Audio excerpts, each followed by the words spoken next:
Hello guys, so ngayon guys ay papakita ko sa inyo kung paano namin ginawa yung 6x12 na merong kwarto. So ngayon nag-assemble muna dyan ng pagpapakuha ng mga sahig.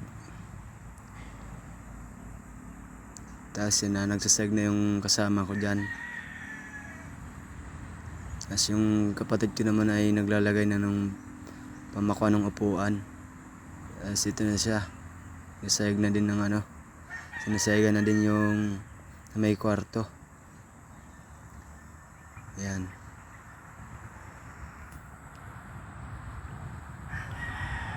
Tapos naglagay na din ng pamakuha ng mga dingding dahil natapos na yung sayagan sa baba. Yun, kinakabit na lang yung paglalagay ng papag ng double deck.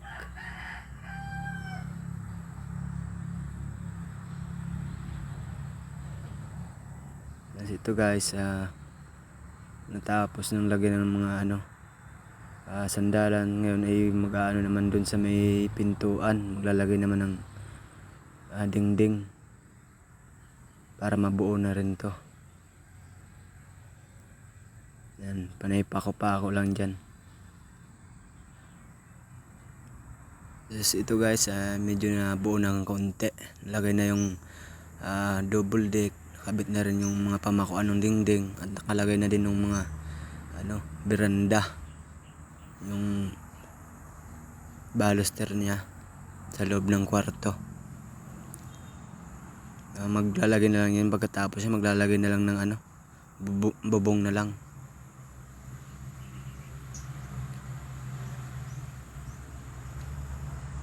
Yan.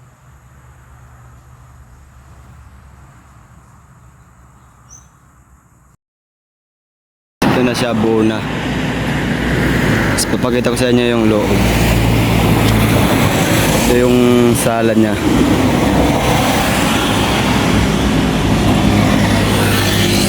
Tapos ito naman yung veranda niya.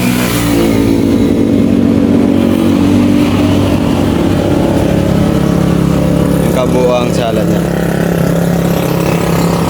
Ang entrance nito dito mismo sa 6 feet. Meron siyang attic. Tapos ito naman yung kwarto. Ayan.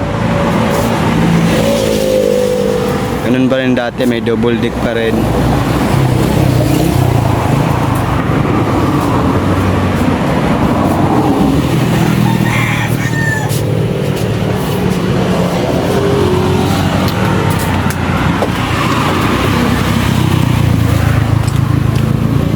Yan po yung pinangkang exact location namin, RSM Restaurant. Sa harap niyan, ito mismo yung paggawaan namin. Kaya madali lang mahanap to sa gustong pumunta dito sa amin.